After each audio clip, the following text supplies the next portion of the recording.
Hello, everybody, and welcome to How to Tell Good Stories number 10. Today, we are speaking with a comic artist and writer, also a YouTuber who hosts Nerd Bacon on his Luke Stone Studios YouTube channel. Luke Stone. So, Luke, What's thank you up? for coming on. Thanks for Uh, having me. yeah. I actually first became aware of you a couple of years ago, I think it was. I saw you Really? on Peter Simity's open mic night Oh, okay. discussing Yeah. hybrids. It's been a And minute. I end up following you on Twitter, Uh, pretty much ever since. Occasionally, Twitter drops off, so sometimes you have to refollow. But yeah.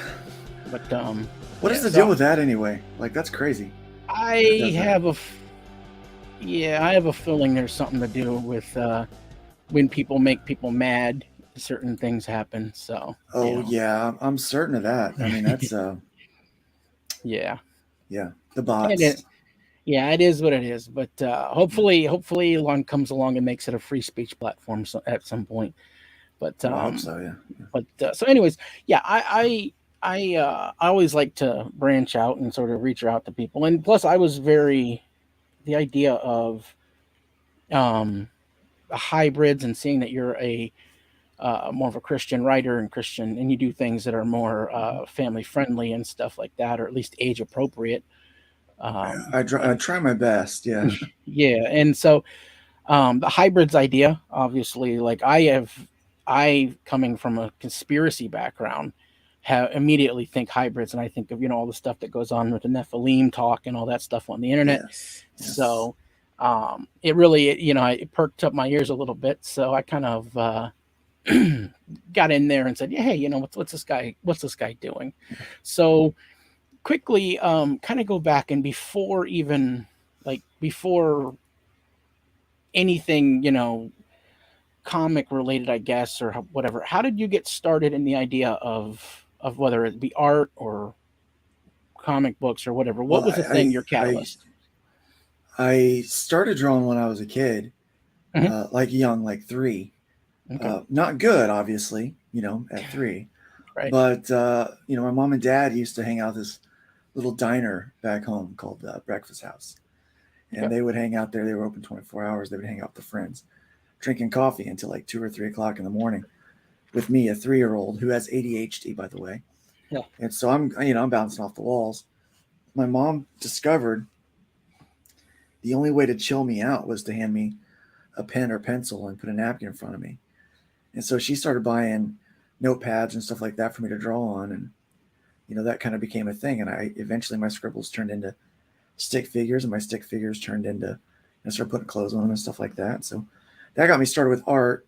But around age 5, I was a huge fan of He-Man, and I was okay, watching. I'd wake up like I had this internal clock. I would wake up. My dad would get up for work at like 4 or 5 o'clock in the morning, and I know that the first time it aired for the day was at that time. I had learned, and so I would get up and I would watch uh, the first airing of it for that day, and then drink some chocolate milk, fall asleep on the living room floor, and then and then watch the afternoon version. you know, I, okay, I had life was good back then. yeah, But my dad's friend, who would take him, they would carpool occasionally. Found out that I really liked it, and so he was into comic books. He said, "Hey, I got some comic books. Maybe your kid will like them." So he gave me those comic books. I started liking them. Fast forward a few years, I'm in my early teens, and I find those old comics. I'm starting to read comics again. I'd collected a few over the years, but the passion ignited. And I started reading comic books, and couple that with my art. I'd won a few art competitions, and I just wanted nothing more than to draw comic books. It was my this dying passion, this undying passion in me just to do it. So that's kind of what got me started with it. okay. And so for you, it came from it started with, which happens a lot, is it started with the art and then it Yeah. moved more into storytelling and how you told stories with art and that sort of thing. Yeah, I actually didn't even start out with comics with storytelling. I wanted to get into comics. I knew my art wasn't quite up to snuff. So I actually started doing lettering, and I lettered a bunch of comics for a while. Worked for a brokerage, And you know how, like, there's a lot of people in the industry right now that used to ghost write or do things through Hmm. brokers to for the industry. I had lettered a few books back then that were mainstream books, but NDAs and stuff, you couldn't say anything about it. And I Right. worked under the brokerage. I never got any credit for it, but it got me working on comics, and I got to read some of the stories before they came out. So it was pretty awesome. Right. And Right. then I moved into art. For a long time, I just considered myself an artist, and I would have ideas and concepts. I hire writers to do it, and it wasn't until the hybrids book that I actually started writing myself, because it was just such a complex story that I was wanting to tell, and that I had been working on for, at that point, probably a decade. Um, that I didn't want to mess around with it. And I didn't trust it in anybody else's hands. So I kind of took it myself. And so my first attempt at writing a script was issue 1 of Hybrids. And I've written many more since then. But um, Okay. yeah, Hybrids, that was my first attempt at writing a script. So, Okay. So, with that being what it is, that means that you've probably, I'm assuming that you've sort of uh, done sort of a crash course in writing more recently. Like it's been more of a recent thing. You've sort of maybe pulled some books or watched some videos or something. no, no, Talked to not some people. really. It was one of those things where, so the first book came out, and I had some people review it, and they go, "This is your first time writing?" I said, "Yeah." They gave a lot of high praise. They gave me some critiques, and so I tried to follow along with those. I wound up hiring an editor. Hmm. Um, I knew a lot about storytelling because I'd drawn a lot of scripts, and I knew what I liked and what I didn't like, and so I was kind of aware of pacing and what a good script looked like, because I'd been working with them for a while. Okay. And but I had never really written a script. I'd written ideas and story ideas and arcs, like, oh, this needs to happen and this happens and whatever. But I always just let somebody else script it out. And Okay. So but we'll go back to that then. Let's go back and say, what was the first time you did something that was scripted, made that total story? What was it? If you can't say what it is, just a roundabout. But what what I was involved? did, Yeah. uh, Somebody handed you a script, I guess, and said, "Hey, draw yeah, this," or that whatever. was lettering. That was lettering. Okay. Um, it was a comic book company that is well known, Okay. and the character runs really fast. That's all I Okay. can say. Yeah, So I yeah, understand. so I lettered some indie books, and then I started working for a brokerage and got pretty good at digital lettering, with the Illustrator and Photoshop and stuff like that. But Okay. my first time drawing a script, a friend of mine had written one, and he was, he was a writer. He called himself a writer. Hmm. Um, I didn't start calling myself a writer artist until recently. Right. I didn't feel like I didn't feel like I was quite a writer yet. But he called himself a writer. He wrote a script, and I remember drawing it. And he had written out what each panel was supposed to be and all that kind of stuff. So that book was called The Chronicle. And Oh, if okay. you are lucky enough to find a copy, burn it, please. Huh. Okay. Yeah. So real quick with that idea of what did you have a very like a back and forth? Was it a very conversational thing, or was it just they gave you something and they said this is what I want and you tried to match their vision? Oh yeah, it was conversational for sure. We got together. Like a lot of great indie ideas start. Not that ours was a great indie idea; it was a good indie idea. Hmm. But we had been out to lunch, and we were just sitting there, and it's like, oh yeah, wouldn't it be cool if this? And that still is my approach to storytelling, by the way. Uh, I brainstorm with people that I work with. I'm like, oh, wouldn't it be cool Mhm. if this happened? Oh, and what if this happened? And would it be cool if this happened? And you would get that kind of like childlike wonder about it, because Right. that's what we used to do growing up, right? Like we would have our toys, our little GI Joes, or for me, I was a huge uh, Ninja Turtle fan. So I had all the toys. I'd gotten all the toys eventually, Okay. and I would write my own stories. Of these, like, what was going on, and like Right. these different concepts and things that were happening. And so we'd play it out. It was just kids using their imagination with no big deal. But as I got older, we just kept doing the same thing. And so it was Right. conversational. So it was pretty easy. He scripted it out, and wrote it and kind of polished the idea a bit. And and that's what we did. That was my first, not necessarily my first book. My real first book I wrote that one was when I was like 14, Okay. 13 or 14, and it was bad. Yeah. It was bad. It honestly, even if it was good, looking back on it from where you are now, if you don't think that it was bad, there's probably Yeah. something. You're probably a narcissist or something because Yeah, but it was it, bad. yeah. You Well, know, that's no, the but I mean, thing. It really was. It was. I didn't know how the whole process went, so I just kind of went at it. mhm, My mom right, encouraged me just to do it. I right. got construction paper. Hmm. Uh, that's all I had, and so I folded that in half until I had what I felt was enough pages, and I didn't have a script or anything. I just started drawing pictures to tell the story that I wanted to, and then I colored it with pastels, and um, and then I took that around and showed everybody. You know, I was like, "Hey, I wrote this comic book," and it was bad. It was called "Future Defenders of Modern Earth" or F Dome, and it was pretty bad. It was pretty bad. But oddly enough, my dad just passed away. Well, actually, not just, but uh, while I was in the hospital last year, he passed away. I've just Right. been able to go up and do his memorial service. One of the things that my sister threw in the box of things to give me happened to be the box of pastels that I used to make that first comic book. I didn't realize that my dad had kept it, and which was kind of touching, you know, that Yeah. he kept that, and obviously it meant something to him that he would keep that. So it was pretty cool. So I've got them now. I've got those pastels that I made my first comic book with. That's pretty awesome. That's Yeah, yeah. That's I always like to hear stuff like that because yeah, well, I won't get into it. I was gonna say me and my dad have a different relationship, but you yeah. know, it's Well, my um relationship wasn't always great. It wasn't always great. yeah, yeah. I But had a lot more of I got a lot more of you can't do that than I ever yeah, got of you can. So yeah. Well, I definitely got the I can. So I was very blessed yeah. in that sense. Yeah, All right. Well, so do you have a like I understand with hybrids it has a very classic comic book feel yeah. and but do you have a genre that is your preferred writing genre and is it different than what you like to read? Yeah. I guess that's that's tough to answer. I think because I'm ADHD, so I'm all over the place. Hmm.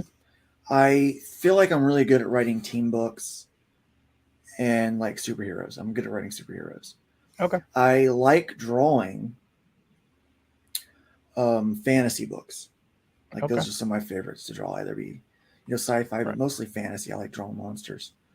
And then when it comes to, you know, I guess when it comes to reading, it's superhero books. I like superhero books a lot. Yeah. Okay. So do you have a style or maybe even a feel, an atmosphere, however you would state it, that you feel like is distinctly yours? Like that you when you make art, it kind of has a certain feel or Well, again style, whatever. definitely to my drawing, I've really developed a style. I think people can look at, you know, some I've drawn like, oh, that's a Luke Stone picture, you Okay. know. But I think even now with writing, that people can get the sense of like, oh, that's Luke's writing. They can Hmm. they can kind of catch on to some of the choices that I make. They notice Hmm. that I try to keep things family friendly, but I am not afraid to go dark if I need to. Hmm. Um, I do have a pretty morbid sense of humor, and this new voice of mine, this like really low, scratchy voice, doesn't help that. I sound very serious all the time, Right. and You sound a little I'm depressed, so it works. yeah, Yeah. I'm not. I'm really kind of a goofy guy. But so like my really dry, sarcastic, morbid sense of humor comes across. People just don't know how to take it sometimes now, which is funny. But comes through my writing, and people can see it. And Okay. my concepts, I think, because I like to do a lot of story running. You know, kind of pulling the strings of all the stories, and I'll work Right. with other writers that have abilities in areas that I don't to achieve the outcome that I want. So Okay. that's what I do primarily with Luke Stone Studios. Okay. So now with writing in general, and I know it's going to be a little different whether it's your specifically your thing or if you're working with somebody else, but Mhm. generally speaking, are you a plotter? Are you more of a world builder where you build the world first? Do you use bullet points of things, of ideas you have that you want to hit along the way? Or do you still do that when when you're making a story for you? Do you still do the make it up as you go sort of concept? How do you? Okay, there's no make it up as I go anymore. Okay. That went out the window when I learned how to make a comic book. All right. But the answer to all of those other questions is yes. Yeah, you do. Right. So absolutely I do. So what I start out with is I start coming up with I do a lot of concepts like, okay, here, this would be something fun. This would be a fun kind of conflict to deal with. I come up with characters around that, and then I start building a world around it. And then so once I've kind of built a world and some characters, and I've written those down, and I know what my general plot's going to be, I start to brainstorm with like a bunch of fun little ideas of what could possibly be, um, things that would be good in the story. And so as I do that, like I get into that kind of kid mode, like I mentioned earlier. Oh, it'd be cool if this happened, or it'd be cool if that happened. And so I just start plotting. I start writing those down, and I put a number to each one of them. And then I'm like, okay, well, what order does this need to happen in? And I'll move those paragraphs around. And I'm like, okay, this is a pretty good order. And then I'll just start filling in the gaps for each one of those big points, the big rocks, if you will. It's a lot like putting rocks in a jar. You put the big rocks in, then you fill in the space with the little rocks, and then you put in a little sand, and then you put in the more big rocks, and you know that you've got the big rocks you've got to fill, so you fill those in, and then fill in you know, all the little holes as you go along, and I work in that method, but I always figure out, okay, what's my conflict, who are my characters, what's going on, like what is the world around like, what's the feel, the mood, and how am I going to end it? So I always start with my ending, and Oh, then we work our way back. Yeah. okay. Yeah, sounds good. Yeah, that's I see that's how I write is Then I you're come probably up with doing it the right way. I think if we and then both do it I that way, we're doing it the right way, right? and yeah, yeah, absolutely. Yeah. I come up with things I would like to see in the and then the first thing I do is and I actually legit write the ending, like what I think the ending could be. And I write Yeah. it. Like if it's a page long, I'll write that page of what that page is going to be. Yeah. And then I go back to the beginning and I write my very first line to get it so that I just have something on paper, Yeah. something that's down there. And then from there on, it's just like, okay, I see it as a journey. I'm trying to hit the spots and hit the points and hit Yeah. and get to that ending. Now, I'll change the ending if it has to. If the story has Mhm. developed in such a way that it has to change, or if maybe the character has developed and they're a little different than I thought they would develop. Because I'm like, well, actually, this Yeah. person going through all these things would change a little bit. And so that isn't the ending that they would, that's not the way they would do the ending.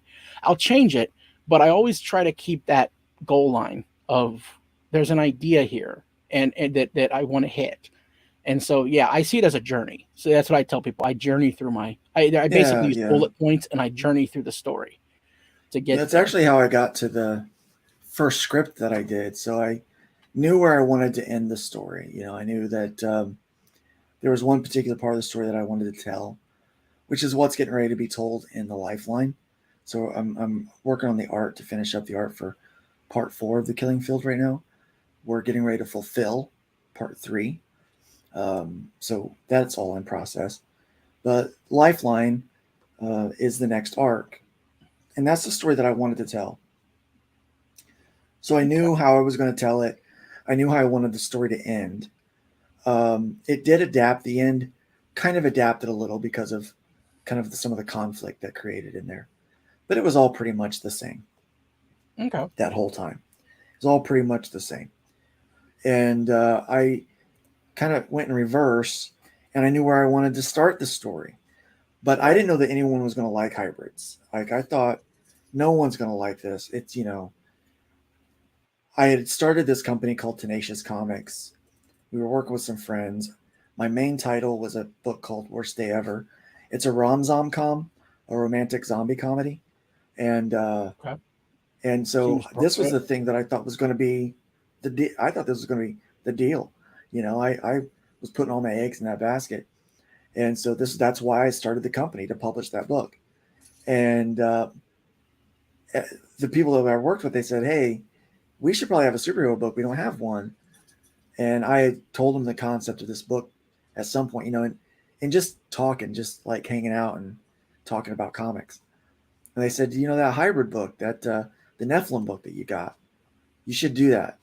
And so, not wanting to waste the story in the future, I decided to write a zero issue. But I hated calling things zero issues. I hated it.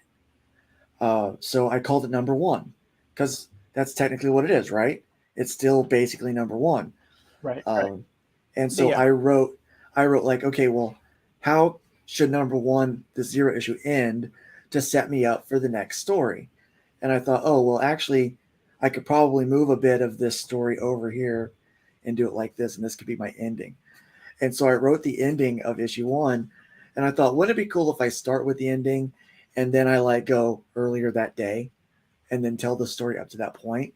But when I get to that point, tell the story from a different angle rather than the one that we started with.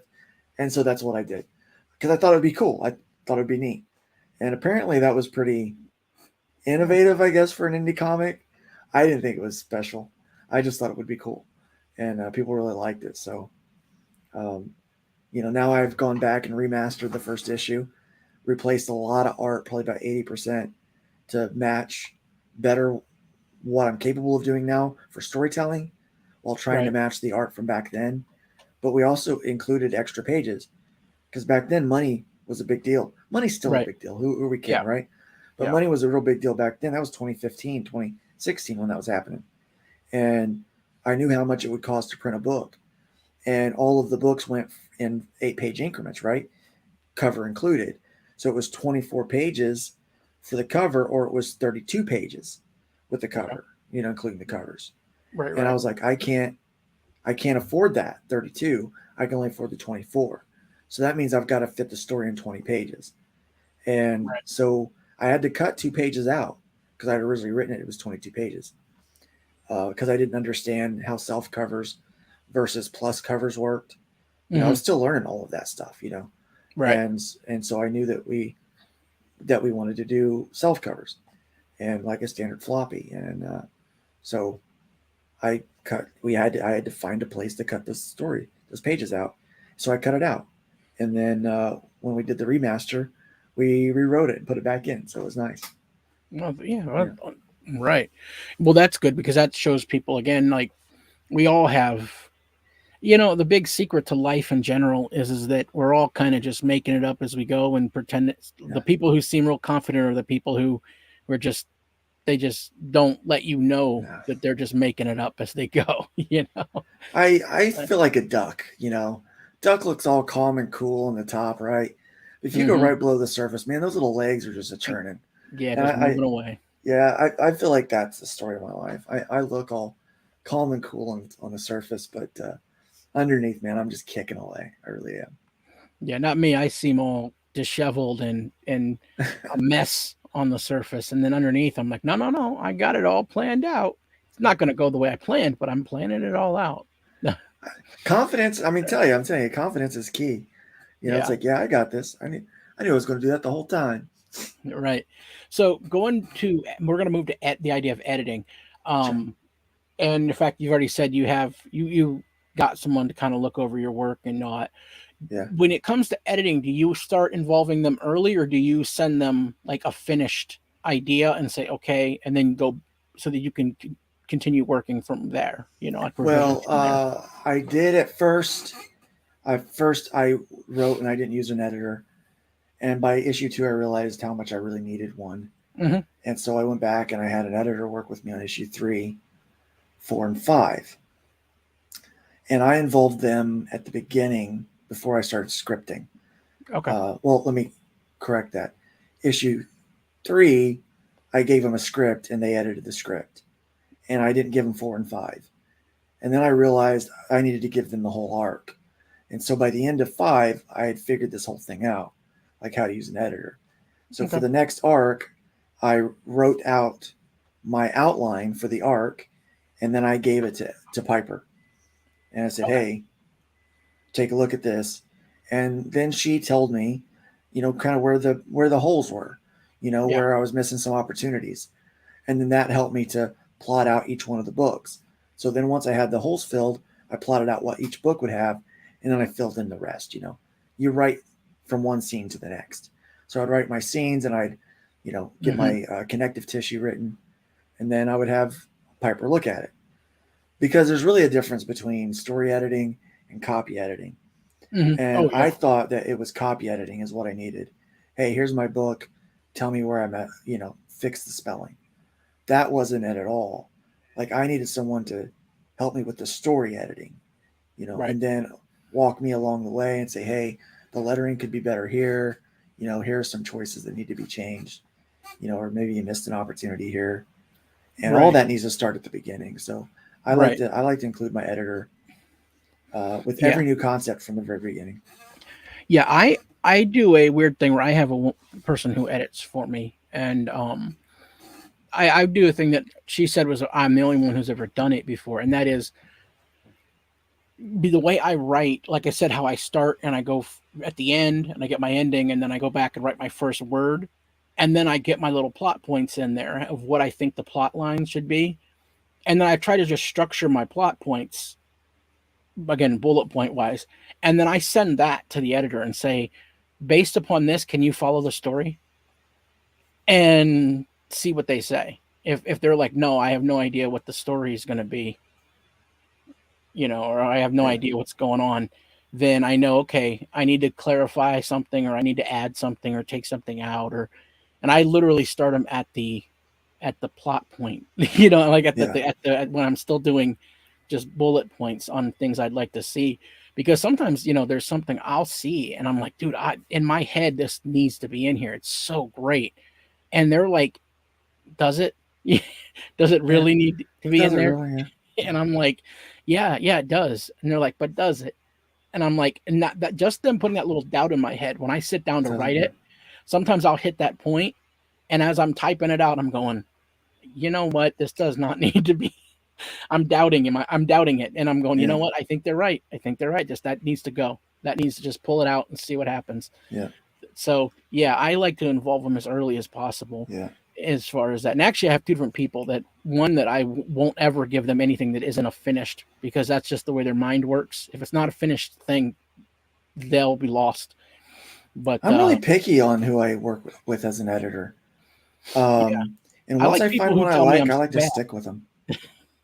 I like Yeah, people who tell me I'm not very good, yeah, because I feel like the harsher they are on me, the better. So yeah. Once I find a editor that gets my vision, I like to stay with them and okay, work with them. But now, yeah, I also serve as editor for a lot of the books that, because I'm kind of story runner. I'm right, like, right, this is what I want to happen, and I hire a writer to write it for me. You know, okay, it's like, and so I'm editing them. I've had a script come back, and I'm like, now, I'm like, try again. I said okay, said you've missed all of the bullet points. Yeah, I yeah, did. I was like this needs to happen, and this needs to happen, and it's just like plotting a trip. You kind of mentioned, I already said I write the end first. You said you write that first sentence. Sometimes I'll write that first opening scene, like I know how I want to set the mood, and I've done that for a few books. So yeah, writing that opening scene, um, but it's where you're going, you know where you're at. Then it's a matter of trying to write your travel plans, figure out right, where your gas stops are, where your food stops are, bathroom pit stops, all that kind of stuff, and the big things, the big sightseeing stuff. And right. so that's what it is. It's plotting out a trip. So, what are your thoughts taking this to more the crowdfunding? Because indie comics, of course, right now is a crowdfunding game, Oh yeah, um, and it probably is going to stay that way no matter where it goes in the future. It's going to stay pretty much a crowdfunding in some way. It's going to yeah. almost has to be. Um, Crowdfunding's not going away anytime soon. so What are your thoughts currently just on the era? Like, what do you like to? What are you liking about it? What are things maybe you hope to see Uh, it change or get better? I love the diversity Okay. of content that you can get. Right. Um, I I like that that we have options now. Hmm. We've got Kickstarter. When I started out, it was just Kickstarter. Right. But now we've got Kickstarter, we've got Indiegogo, and now people are starting to learn how to crowdfund from their own websites.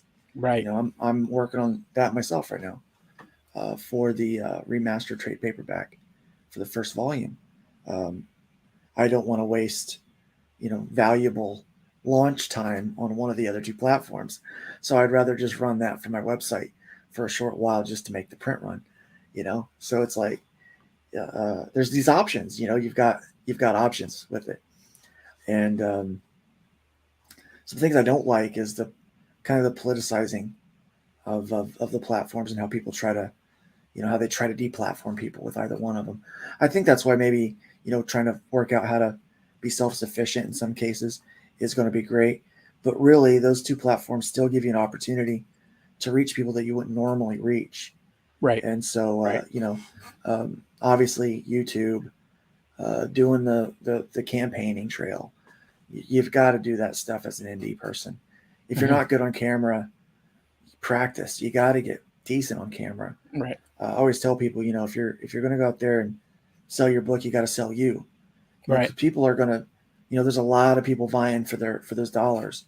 Hmm. They've not only got to like the book, but sometimes they got to like you too. Right. So show your charisma. If you don't have any, fake it. You know, I see a Yeah. lot of people, they hide. I know you're not hiding behind an avatar. Your camera's not working, but Yeah. some people will hide behind avatars their whole time. And it, it's proven people connect more with someone that's shows their face. I Yeah. use my real name. Luke Stone is my real name. It's not a pen name. It's that's my bills come to that Yeah. name. Um, Well, I have a so pen name that goes all the way back to when I was 11 years old. oh, there you go. So it's been around so long that even my family members call me that now. So There you go. J See, but Michael. I've Yeah. oh, very cool, very cool. But I've never been. Uh, I guess I never thought any different to like have a pen name or Yeah. anything like that. Some of my friends did because we were trying to be rock stars, so they had their rock star name, Yeah. and I was like, I think Luke Stone sounds cool enough to be a rock star name. I don't think I need Yeah. to change it. So Yeah. No, that's a good name. It's actually a really good name for a comic book artist. yeah. So, That's a sort of name that somebody that was named, like Lucas, whatever, Solinsky would be like, oh no, I'm Luke Stone, man. yeah, Like, like, yeah. No, so my real name, man. Yeah, my absolutely real name. And so, but I tell them, like, if you want to be successful with crowdfunding, you've got to get out there and yeah, get involved and kind of be in front of people, and that means even getting involved in the comments and the chats and on other right. channels. That's You a know, big thing. You start in the comments and end up on screen. yeah, That actually does. yeah, And again, it's that you need to develop a character. Honestly, and even if it's just you, me and Piper talked about this. It's just you, but just turned up to 125% yeah, or yeah. something. Which is funny It because needs, I seem to be yeah, really laid back and chill, which is kind of still a character. yeah. It's kind of my vibe. Yeah. And I was going to say that, and oddly enough, this is still 150% of your normal self. No, it really is, honestly, especially this post-COVID me. I'm like, I should be a bed. I should be in bed right now. I mean, what am I? yeah, What am I still doing up? You know, right, kind of thing. But yeah, yeah, it's fun. But yeah, you're yeah, absolutely right. You got to put yourself out there, and you're selling yourself as much as you are your product. You're trying to cut through that noise. I've heard people say, "Well, I'll let my work speak for itself." Yeah, I do that too, but I also speak for my work. I feel like right. that we need to do that. So I don't think crowdfunding is going to away, but it's definitely, you can't just go out when you're crowdfunding. You've got to be out there when you're not. Like, I Hmm. technically have something in demand, and I've always got something new coming. Like, we've got Rift Riders coming. Um, I've always got something new coming. But you've got to be out there and just engaging, even when you're not trying to sell. You've got to get involved with the conversations and let people get to know who you are, and I think that helps in it. So definitely crowdfunding is not going away anytime soon. And I wish there was better ways to distribute, but there doesn't seem to be right now. CG Now is doing pretty good for fulfilled Comicsgate books, but that still limits your audience because there's people that maybe don't associate with uh, that brand that might still like your book, you know, Right. might still Yeah. like you. They just Yeah, don't know anything about absolutely. it. And the thing is, I think honestly, for a lot of people, there's some people just entrenched and they can't get out of. But I think for most people, whether it's CG or whatever, in reality, they just want comics. They just want good comics. And if you're willing to just deal with people who are good, just based upon just, hey, this person wants comics, I'm going to sell them comics. Yeah, It doesn't really matter. yeah, There's people out there that have no way CG, and yet they would fit right at home in a wow, CG stream because it's just good people are good people. So yeah. It's just don't be a jerk. Don't be a jerk. yeah, Make good comics. Take care of the fans. Who cares about your politics? Uh, I've got a rule that some people think is pretty funny. I don't care who or what is between your legs. yeah, Like that's none right, of my business. So right, I don't care to know. I don't care. right. Um, you know, No, that's yeah. There's somebody the other day I was watching, and they were making the case that if literal Nazis said, "Hey, I want to buy 20 of your books," he said, "I'd sell them to them, and then yeah, of course, block them immediately on Twitter, but I would still sell them." yeah, Like I'm like, well, there yeah. you go. Um, I guess Nazis need something to read in the bathroom too. So I mean, yeah, everybody yeah. needs a comic. So tell me real quickly about hybrids and just what's going on with Oh, you want the issues elevator pitch, huh? 1 to 3. Yeah, Yeah. yeah. So the elevator pitch here is I Genesis chapter 6. It talks about the sons of God or angels seeing the daughters Yeah. of men and liking what they see, Hmm. procreating with them and creating this creature called the Nephilim. Well, Hmm. there's a bunch of scholars, people way smarter than me, who believe that the Nephilim were actually real life inspirations for the Greek gods. And so it was these these creatures and these individuals that inspired the whole thing. And so in this story, the Nephilim did do exist. We have enough biblical evidence and historical and spiritual and evidence from different religious lore to say that yeah, Nephilim are real. So in this universe, the Nephilim are real. They continued to have babies, and over time, the Nephilim DNA or angelic DNA would got watered down and became a recessive trait. There was a Mm. manufactured event that started making people that had this recessive angelic DNA uh, wake up and come alive. And it started to create fantastical powers inside of these people, like the Greek gods. And as soon as they started developing these powers, they also started coming up missing. Someone was abducting them. So in the first art, our small team of ragtag heroes, they find out who is taking them, where they're taking them, why they're taking them. But in the process, they uncover not only a human trafficking ring, but they uncover a massive drug operation that threatens the whole world. And so we run. That's what we're dealing with in this chapter of the story called the Killing Field. So the first chapter was chapter 1 or volume 1 called Trash Day. This is the Killing Field, and it is exactly as it sounds. There's a Our team is laying some hurt on the bad guys, on our antagonists, and they think that they're gaining ground, but our bad guy, the game master, is always in control. He's never caught off guard, and so he's been playing them the whole time. We know that as the reader, but they don't know that. So we Mm. get to watch them walk into a deadly trap that has been laid for them. And so at the end of issue of part 3 of the Killing Field, which is our legacy issue 8. So this is issue 6, 7, and 8. You We find them at a place called the Stardust Hotel or Stardust Motel, which is going to be the site of the Killing Field. And in the next issue, I deliver on that title Okay. Yeah, very that's well. cool. All right. Yeah, that's awesome. It's Your style has it kind of in some ways reminds me of that what is that Kingstone comics that they do a lot of biblical based comics and the Yeah, coloring at least reminds me yeah. of that. Now, I'm a pastor and I'm a Christian, but I do not write a Christian comic book. No, yeah, I It's understand based that. out of the Bible. My Christian worldview goes into it, but this is just a fun science fiction comic book, Right. like Yeah. for Yeah, anybody. and that was not to like Yeah. pigeonhole you. It was just that that's Oh sort yeah. of their comics, of course, are very colorful and And very very bright, very yeah. bright And colored. I wanted this to be very bright and glowy. Like that was the Right. thing. Like looking for the Yeah. colorist. Oddly And enough, your some of your pages remind me of a Hawkman comic from the early 2000s. There was a short run of Hawkman, and okay. they had changed his outfit up a little bit, and uh, some of your designs remind me of that era of Hawkman. So, yeah, it looks nice. Like I said, it looks pretty, and which is good for Yeah. um, a lot of ways. Like just it's flashy, it catches people's eyes, and I have a anything real that has 90s vibe. yeah, anything that has a lot of well, I mean, even that, yeah. I mean, you remember the '90s? That's when Priest and Yeah. the warrior nun and all that started coming Yeah. out. So they were not Christian books, but they had some Christian elements in them. Yeah. So it Which very much has that's that right where this falls in, yeah. right. It has that feel to it, that Antarctic Press, late '90s feel kind of. Yeah.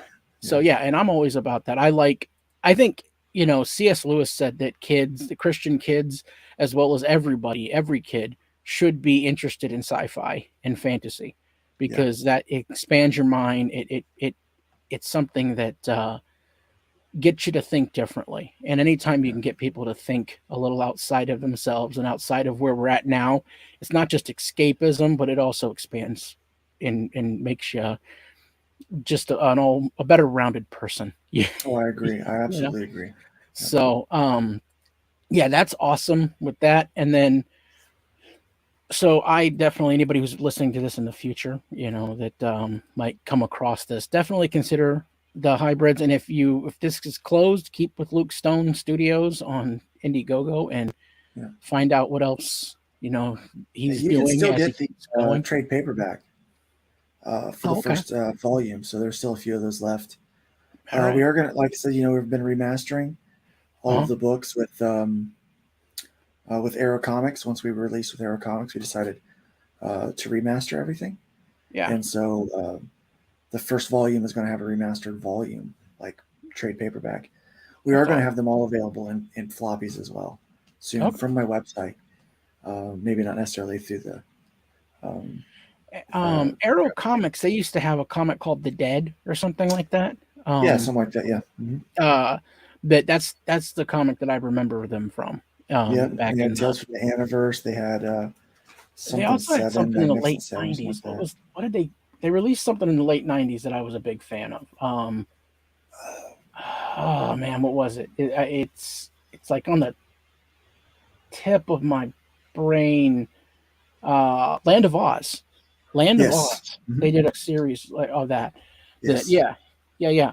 I don't know why I kept wanting to push it out because I kept thinking of Eric Weathers and I was going, no, I'm thinking of Eric Weathers, and I'm like, no, it's Land of Oz. Yeah. But yeah, so Arrow's cool. They have a track record and a history of They do. I'm really proud to be a part of kind of the next phase of that company. yeah, They're that's now awesome. producing colored comic books. The first time Yeah, there you in go. their history they've done colored, like color comic books. That's awesome. So And so tell me about Riff Riders. We've also man, this is talked so about this in the exciting. yeah, talk about this in the past. And what I want to get to is just overall, like what the story is, but also tell me about like you, Piper, and Dillard Yeah. teaming up. So Three I writers, had huh? this concept. Yeah, I had this concept that I was like, man, I want to do something really kind of cool that can tie all of my universes together. Mm, And so I had this idea for, um, uh, you know, these corridors in between time and space. hmm. And it'd be like, like a hallway, like you can walk down the hallway Right. and just go to wherever you want. I thought that'd be a really cool concept in time and space. I'm a big Doctor Who fan, so I thought, well, what if Doctor Who could meet the Lost Boys? And then Piper was like, yeah, and what if we sprinkled in some Star Trek. And I'm like, I think that sounds like a great dinner, you know? And Mm-hmm. so I've started out with 3 characters. The cast will grow as we go, but I got with Piper. I said I have this concept. I was running it by her as an editor, and she goes, "Man, that sounds really similar to something that I've got." And so Mm-hmm. she pitched what she had, and I said, instead of us write 2 different books, why don't we just take these things and just marry them together, rub them together, make a baby? Let's hybrid the crap out of this thing. And she agreed. So that was a great idea. And so we originally had the first 5 pages drawn by a very talented artist that's here in Florida that I'm friends with. But we realized that it wasn't quite the look and feel that we were exactly going for. And Mm-hmm. so we had the pages redrawn by Dillard. She had mentioned him. She had seen some of his work and really liked it. And we asked him, "Hey, can you? This is kind of what I'm looking for." And he came back with a few test pages, and we're like, "That's exactly what we're looking for." So we paid him to redraw these first 5 pages, get us a cover. Now the colorist has changed even from this what we have here.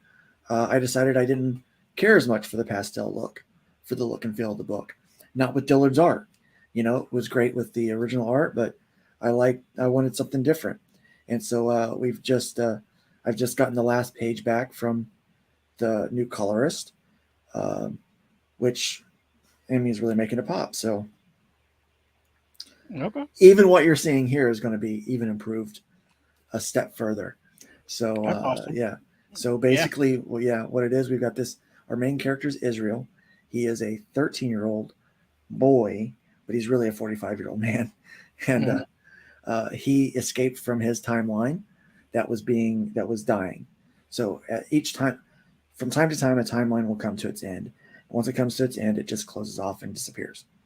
And so in his timeline, they actually were able to time travel and stuff.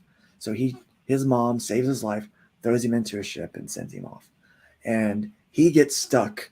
He keeps growing, but his body gets stuck in time, so he doesn't grow. But along the way, in his adventures, he winds up picking up a couple of passengers.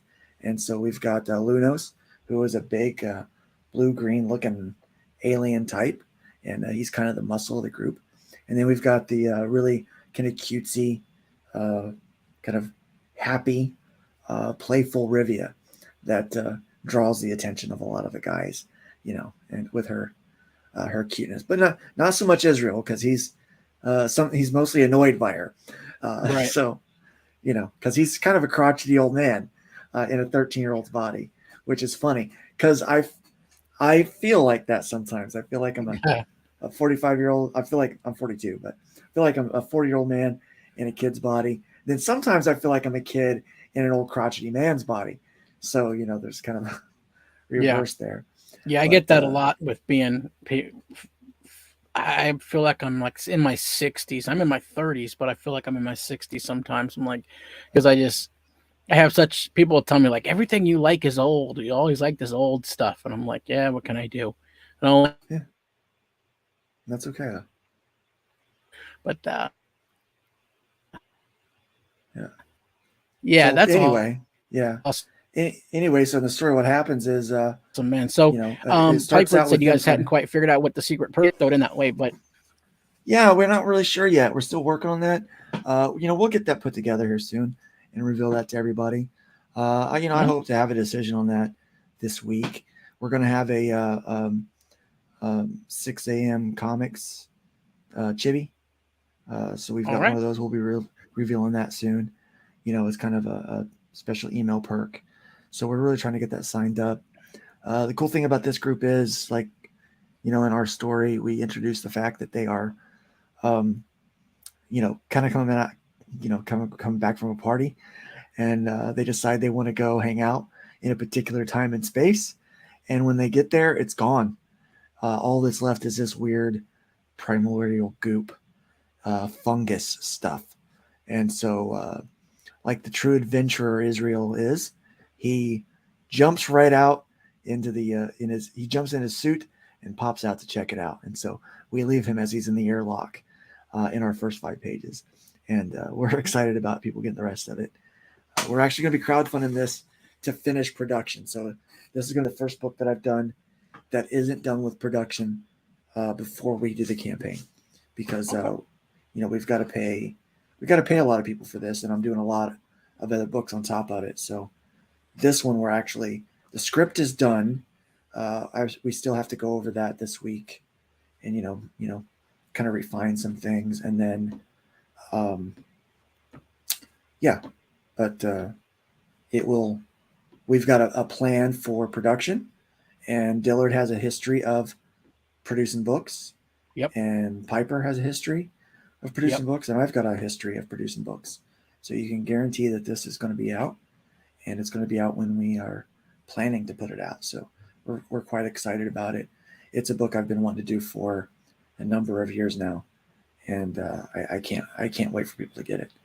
All It's a right. truly an all ages exciting romp. Yeah, that's awesome. Yeah, that's definitely awesome. I'm always interested in ideas and the way people come up with them and stuff. So this with having three talented, proven writers and you know comic book makers attached to it, there's potential for I was gonna say there's potential for a lot of things, fireworks and all kinds of stuff, but there's Yeah, but definitely potential for a really good book here. So yeah, again, anybody, if you're watching this in the future, if you're looking to get into this, go ahead and sign up, because it just takes throwing in your email address and hitting the confirm when you get that email. And don't forget to confirm it when you get the email, because yes, yes. that's important. But just go Doesn't ahead and count do unless you that. confirm it. Yeah, Yeah, I mean, make up your mind later what you're gonna do with it. But yeah, that's yeah, awesome. So yeah. I'm pretty that's excited really about cool. it. Yeah. I think it So has the potential of being a pretty big IP for people, to enjoy. And I think we have a recipe for success with this, with the people working on it. And the concept is one that I've run it by my kids, and I've run it by a lot of like 10 to 14-year-olds, because I kind of want that group to start getting into comics. And then I've run it by adults. I'm like, well, what do you think of this story? And it's been um, universally accepted from the yeah, people that I've surveyed. So yeah, yeah, that's awesome.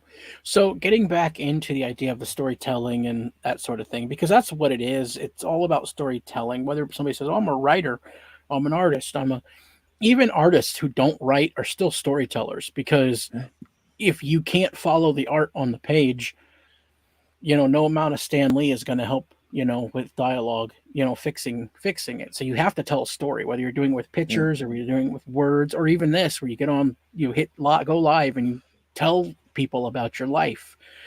If you do it in a really clunky and distorted way, disjointed way, people are going to tune out. It's not good sure. storytelling.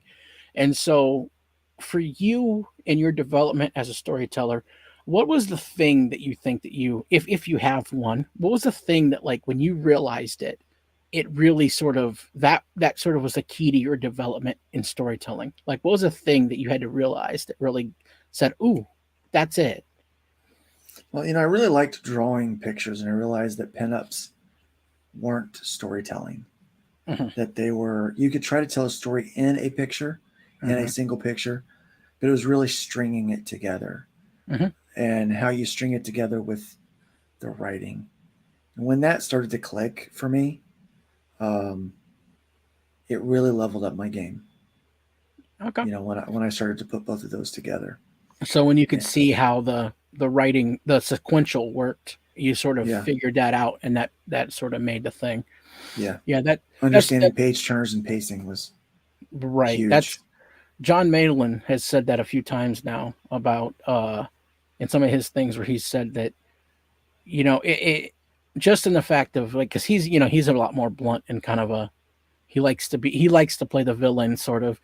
Yeah, um but he said that about how anybody can spend 4 weeks on a pinup, but yeah. drawing a sequential story is where the true art lays It in when is. it There is. happens. So, And and there's not a lot of those people, especially in our community, that are actual sequential artists. And mhm, that's where I'm trying to establish myself. Hmm. Art is subjective, style is subjective. Hmm. There's uh, good fundamentals. So I try to follow good fundamentals, even though I have a very stylistic approach. And it's very, it may not be everyone's cup of tea, but it is. I try to stay quality with it and follow all the right things. But it Right. is about telling the story. It's just like if people liked Mike Zeck versus you know George Perez or Hmm. Jack Kirby or you Right. know um, Mark Silvestri. Yeah. You start. It's funny. Funny you say that because that's one of those. Somehow, when I was young, like I was super poor, so I could just get whatever I could only get my hands on whatever comic books I get my hands on. Um, and I tell this story. I bought a lot of coverless comics because, they back then, if they would rip the front cover off and sell it and send it back to Marvel, they'd get a portion of their money back, Yeah. or whatever DC. And so what the guy that ran our comic book store, which he was not into the big guys, he liked indie comics. He would just get all kinds of indie comics. But then with the big guys, he would rip the comics off. After 2 months, he would rip the covers off, send them back, but then he would sell them three for $1 in a Nice. bin in the front. So I read coverless comics when I was a kid, and that somehow I ended up reading a bunch of Mark Silvestri. And in spite of that, I'm like, people will say, "Oh, Mark Silvestri, this or that," and I'm like, I'm not a huge fan. Like I think he's a little too scratchy, a little too. Yeah, there was a reason why his books didn't sell that much back then. Yeah, there's a reason. I Well, think. that and the fact that he unfortunately was the fill-in artist most of the time for McFarlane, and so somebody's Yeah, expecting a McFarlane, and you get a Silvestri. It just is yeah. what it is. But man, I think Mark's amazing. He's one of my favorite Oh, artists. he's talented. That's Yeah, my thing too. Is that's why actually I agree with you. Is because from my perspective, I'm really big on. I can tell you that, like, this person. Oh, their stuff is not for me, or maybe their storytelling is for me, but the art is like, yeah. So I'll still read it or do whatever. But I can see the benefit of it. I can see the artistry in it, in spite of the fact that maybe I'm like, I would still like big chunky lines or something, or, like now that Art T. Bear is doing all of his own work, his right. style is just speaks to me. Like his black and white stuff that he's done over the last couple campaigns, that just like speaks to my soul, man. Like, and he was an anchor for so long that I didn't realize he had that style to him. Yeah, That's such a stylistic approach. yeah, But yeah, so yeah. He's good. He's good. yeah. I work with. I'll even work with like layout artists, like people that will. If I Hmm. so I have a thing. If I write a book, I will hire. If I'm going to be the artist and the writer, both, I'll hire someone to do my layouts for me. That Really, way, that way I have somebody some else else's eyes on it. interpretive vision to it. Yeah, And so I'll hire. And if I don't like it, what they chose for a panel or a page, I'll change it. I'll fix right. it. All right. But if I'm not the writer and I'm just the artist, then I do all that myself. Like I'm doing layouts right now for 3 books. Like 3 books, I'm doing layouts. So 2 of them I'm going to be pencil and inking. One of them it's just layouts. But I'm Okay. like going through. I'm like, oh, this is how I want this laid out, and I think this would look cool. And Yeah, I've never had the chutzpah it takes to be a late to do layouts for another artist, because I'm like, I've always felt that he's probably so much better than me that I'll just let him make those decisions. And so, like, yeah, I've well, always, yeah, they make the decision. The layout guy will make the decision, so the really good artist doesn't have to. That way, that's they can just yeah, focus on making it look really cool. yeah, So I'm doing layouts for a guy who's a really talented artist, but layouts aren't really his thing, and backgrounds aren't his thing. yeah, But most people don't realize backgrounds. Like I'm good at backgrounds yeah, because I use them where they're necessary. I believe in yeah, backgrounds for establishing shots only.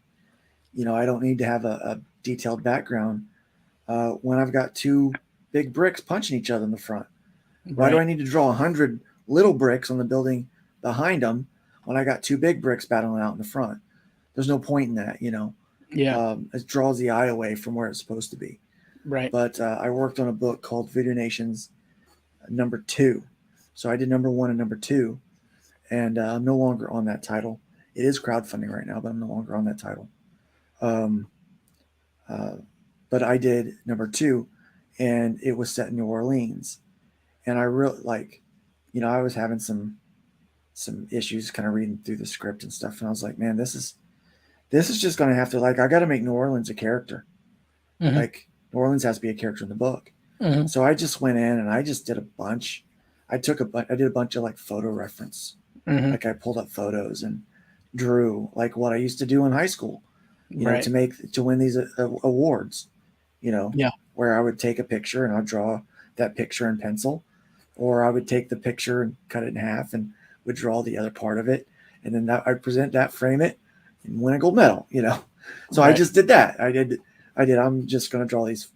I'm gonna Yeah. make New Orleans a character, and I Yeah. That's did, really cool. and I did. That's what I did, and Yeah. so I just killed the backgrounds on that.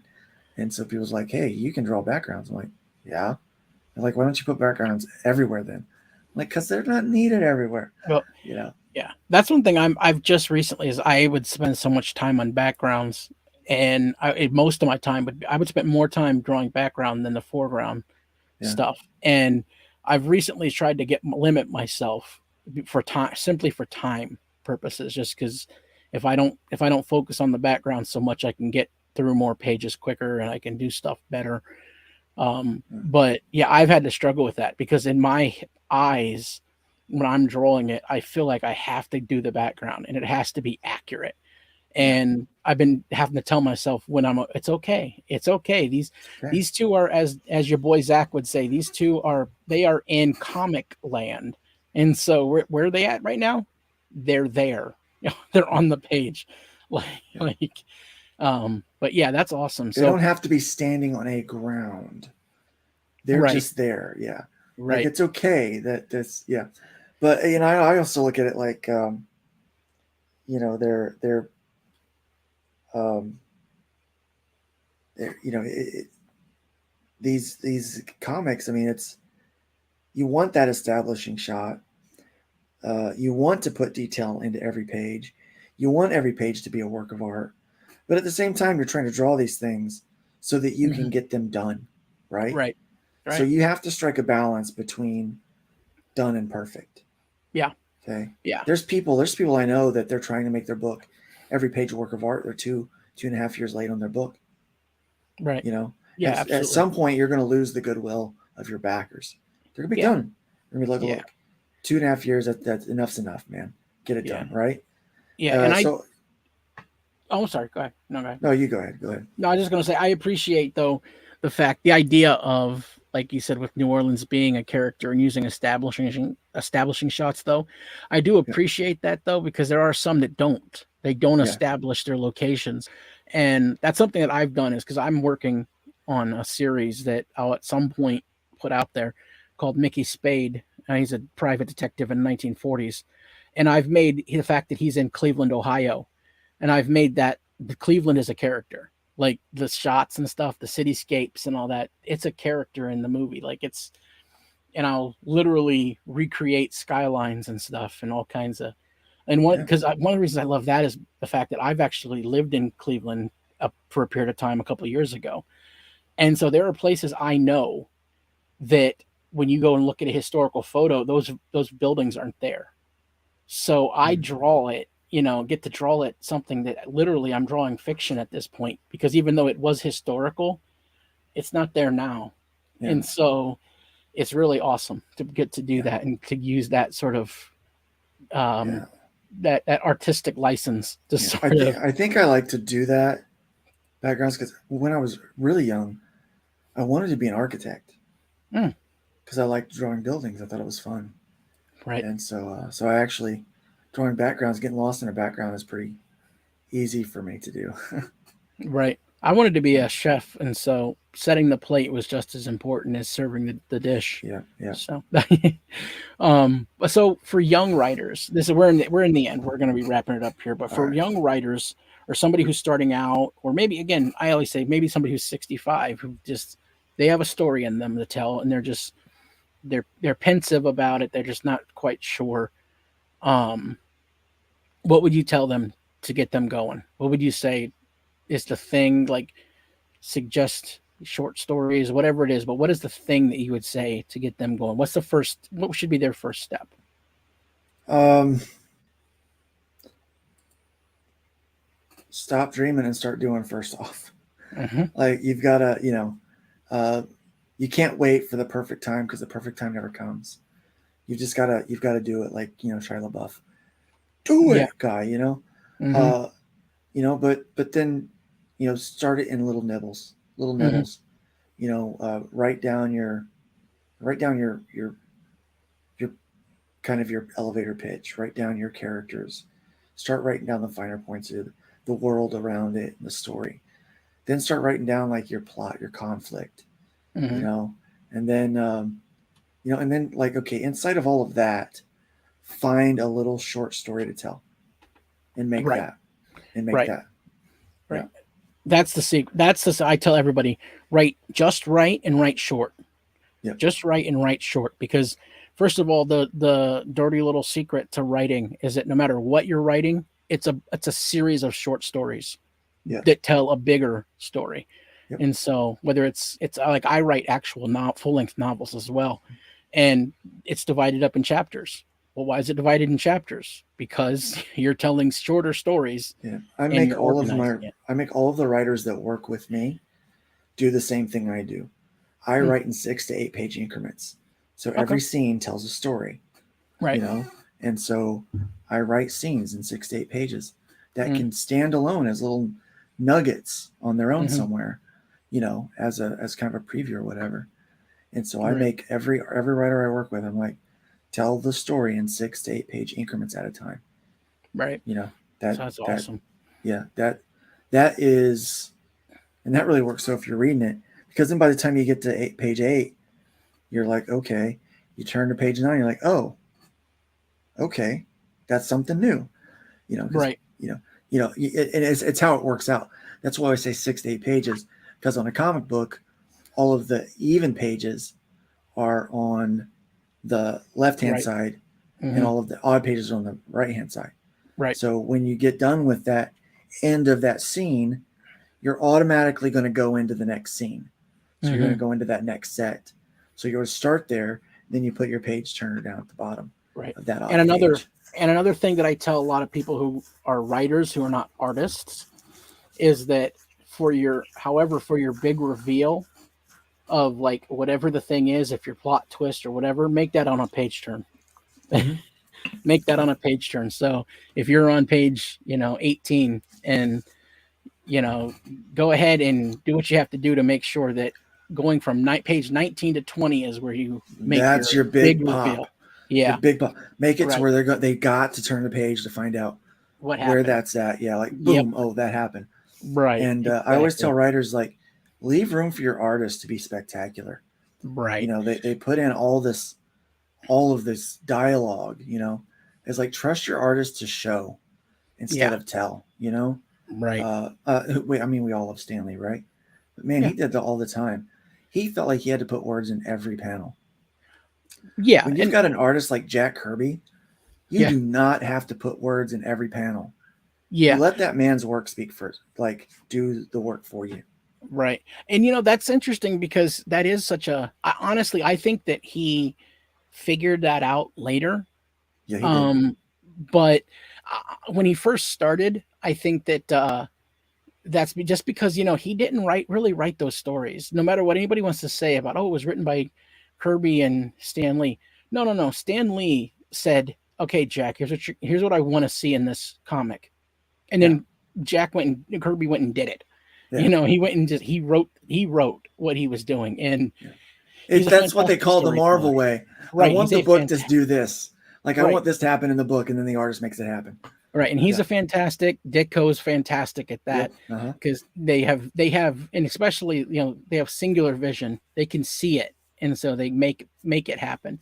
But yeah, that's awesome. So we've given a lot of just things, little breadcrumbs for people, so that if Yep. somebody is watching or somebody has an idea, like I said, just write short, right? Just get it out.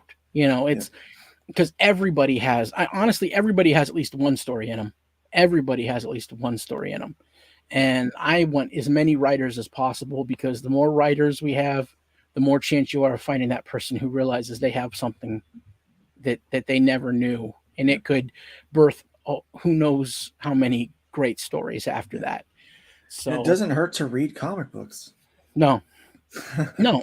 Again, You'd be because surprised how many people that write comic books don't actually read comic books. no, and especially because comics are short stories ultimately. I mean, they really are. Well, good ones are. You have some of these ones that they're being written for the trade, so it's like, no, we have to have 192 pages, and it's like, but do you? Well, how about you focus on this issue? Yeah. It's you like you can have a short trade, right? Like my next trade is going to be, it's 4 issues, 4 floppies, but I knew I wanted to tell it in 4 increments. I planned that out. That that it was Act 1, Act 2, Act 3, but Act 1 and Act 3 overlapped in, like Act 2 was kind of in the middle of 2 books, so that I could keep in the 32-page range. Right. And so I had it planned out. I knew what I was going to do, but so I and that's a good thing, is for people anybody out there, but again, anybody who listens to this, if you ever are curious about, well, what does a 92-page story, or what does an 80-page story look like, go get an alternative book. They have the giants. They're $4, $5, and every one of them is 92 pages or less. And they tell sometimes spectacular stories in there they're sectioned out. You can see how that, oh wow, each 22-page or 20-page story is a story unto itself. And then you can see how that storyline works out, how the different acts develop the story. So again, in comics, because they're so short and they're so easy to read, and a 22-page comic, if you're going quick, you can get through it in 5 minutes. So you can do a lot of them, and the more you get into your mind, the more acquainted you'll just naturally get with storytelling. And so it's definitely awesome. But so I want to thank you very much for coming on and talking to us, Luke Stone. Glad to see that you're doing better, because I've kept up with your health issues and everything on Twitter, that luckily you're still around and writing. I appreciate that. Good to see that, I could hear earlier that you're a good family man, and you got and it's just good to see that in comics. We need a lot of we need, like I said, we need a lot of people in comics that are just solid and just putting out content and doing things. And so with that, I want to say for everybody, if you want to find Luke Stone out there, he is on Twitter at Luke Stone Studios. He also has LukeStoneStudios.com, where you can go and check him out. And he runs a YouTube channel that is youtube.com/Luke Stone Studios, all one word. And check out those books, The Hybrids, The Killing Fields, Part 1 through 3. And then sign up for Riff Writers on Indiegogo right now, that you can find out what it looks like when you have 3 creatives all putting their mind together and coming up with one gigantic story. So is there anything I left out there, Luke? No, sir. You covered it all, man. Good job. All right, man. Yeah, absolutely. I just want to make sure that people know where to get the stuff, and I want to make sure that I appreciate the time. I appreciate you giving me the time. I really do. So it's you don't have to share your platform. I truly do appreciate it. Absolutely. And so with that, I want to make sure that you all know that I am Christian Nomad. I also go by J. Michael, if you're so inclined to try and find some of my previous work. Just stay out there, stay creative, keep writing, keep doing what you have to do. Remember, share it with the world, because you're enriching people's lives when you tell good stories. And so with that, we've reached the end. I have to do the mandatory like and subscribe, tell your friends by sharing it, and I always say, if you hated what we did, you hate me, please give a downvote and leave a really mean comment in the in the comment section, because if it's mean enough, I will star it and I will probably pin it to the top of the comment section. And with that, awesome. yeah, absolutely. And with that, I am the Christian Nomad, and I thank you for listening, for watching, and you God bless.